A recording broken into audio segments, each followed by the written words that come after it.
دنیا کا سارا چکر ہے نسبت کا.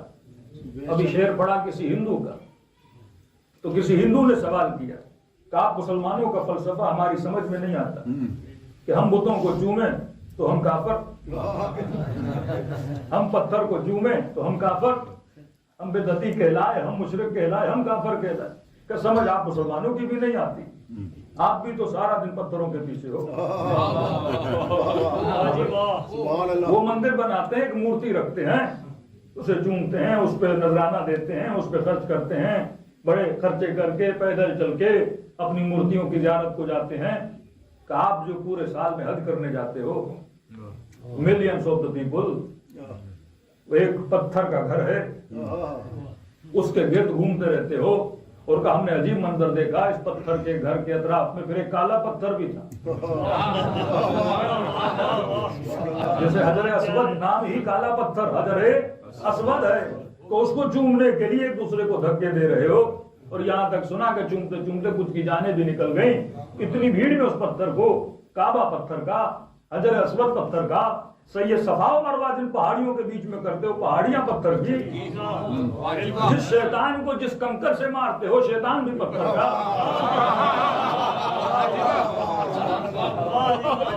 کنکریاں بھی پتھر کی. جس گھر کو خدا کا گھر مانتے ہو وہ پتھر کا، شیطان پتھر کا. سید صفا و مروہ پتھر کے درمیان، نبی کا جب غار دیکھنے جاتے ہو وہ پتھر کا. کہ تمہارے ہونٹ پتھر سے ہٹتے ہی نہیں، طواف پتھر کا، واپس آؤ تو پتھر کا. اور کا پھر شیعوں کو دیکھا تو اور وہیں پہ جی منظر نظر آیا. ملینز آف دا پیپل جا رہے ہیں کس کی طرف؟ ذریعہ حسین کی طرف. کہ وہاں پتھر تھا، یہاں چاندی تھی. یہ بھی تو ایک پتھر کا قسم ہے. کوئی چاندی کو چوم رہا ہے، کوئی دروازوں کو چوم رہا ہے، کوئی گنبد حسین کو دیکھ کے دعائیں کر رہا ہے. کہ کسی نہ کسی طرح تم بھی تو پتھروں میں پھنسے ہوئے ہو. ہم بھی پتھر کے بنے ہوئے پتھروں کو چوم رہے ہیں. کہ پھر دیکھا مسجدوں میں آئے تو سجدگاہوں پہ سجدہ، پھر پتھر پہ سجدہ، پھر اسی سجدگاہ کو چوم رہے ہو. کہیں تو سارے کے سارے پتھر کے پیچھے، تو میں کافر کیسے اور تو مسلم کیسے؟ مجھے بڑی آسانی سے کافر بنا دیا اور سارے کام خود کرتے رہے، لیکن کہا کہ میں مسلمان ہوں. کہ اگر میرے دل میں پتھر کی محبت ہے تو تیرے دل میں بھی تو پتھر کی محبت ہے. کعبہ بھی تو پتھر کا ہے، سید صفا مروہ بھی تو پتھر کا ہے، قبر حسین بھی تو پتھر کی ہے.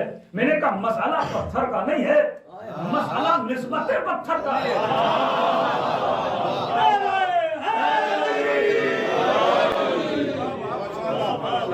نسبت اگر عاقلانہ ہو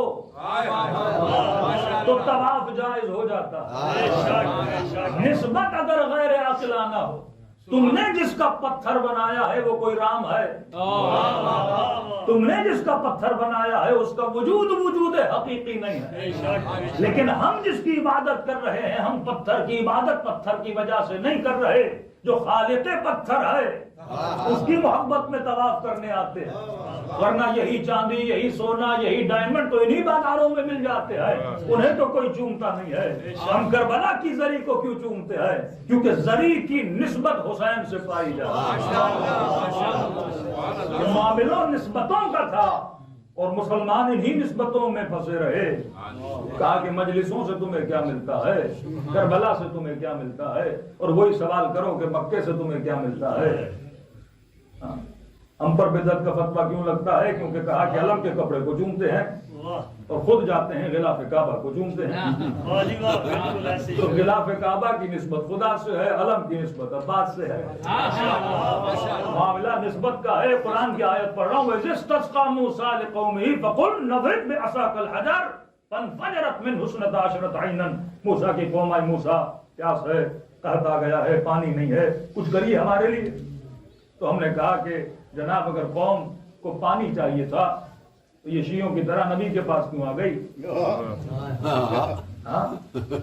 یہ تمہاری طرح ڈائریکٹ اللہ کے پاس چلی جاتی نا، میدان میں چلی جاتی، صحرا میں چلی جاتی کہ خدایا پانی چاہیے، بارش برسا دے. تو کہنے لگا کہ جناب کیونکہ قوم تمہاری طرح جاہل تھی. میں نے کہا قوم جاہل تھی، نبی تو عالم تھا. نبی کہہ دیتا میرے پاس نہ آؤ، پانی چاہیے تو خدا سے جا کر مانگو. لیکن نبی نے بھی بڑا عجیب کام کیا. نبی یہ بول دیتا چلو میں تمہارے لیے دعا کر دیتا ہوں اللہ پانی برسا دے, بارش برسا دے. نبی نے یہ بھی نہیں کیا, خود بھی کچھ نہیں کیا, بلکہ جو ہاتھ میں لکڑی تھی کہا فضرب بعصاک الحجر, موسیٰ لکڑی کو پتھر پر مار. اور یہ عدد بڑا پیارا عدد ہے, من حسنت عشرۃ عین. یہاں لکڑی کا پتھر پہ لگنا تھا, اللہ نے 3 چشمے نہیں 12 کہا میں جب بھی فیض دیتا ہوں تو 12 کے نام سے دیتا ہوں, میں جب بھی کرم کرتا ہوں تو 12 کے نام سے کرتا ہوں. ورنہ 12 چشمے جاری ہو گئے. اب سوال یہ ہے پروردگارا, نہ خدا نے ڈارے خود دیا, نہ اپنے موسیٰ کو کہا کہ اپنا ہاتھ مارو, نہ اپنے موسیٰ کو کہا کہ اپنا پاؤں مارو. تو سوال تو بنتا ہے کہ مفتی صاحب کیا حضرت موسیٰ کے قدموں میں اسماعیل کے قدموں جتنی طاقت نہیں تھی؟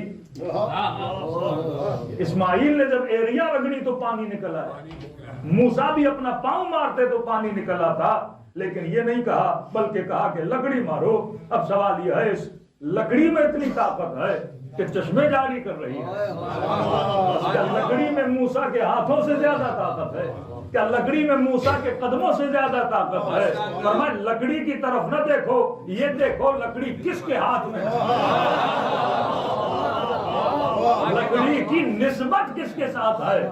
اگر یہ لکڑی زمین پر پڑی رہتی تو معجزے نہ دکھلاتی, جب یہ لکڑی موسیٰ کے ہاتھ میں آئی تو معجزے دکھلائی. تو یہ کمال ید نبوت ہے کہ جب لکڑی کو لگتا ہے تو معجزے دکھلا دیتی ہے. تو میں کہتا ہوں علم کا کپڑا عام کپڑا ہے, علم کی لکڑی عام لکڑی ہے, لیکن جب نسبت عباس سے ہو جاتی ہے تو معجزے دکھلا دیتی ہے.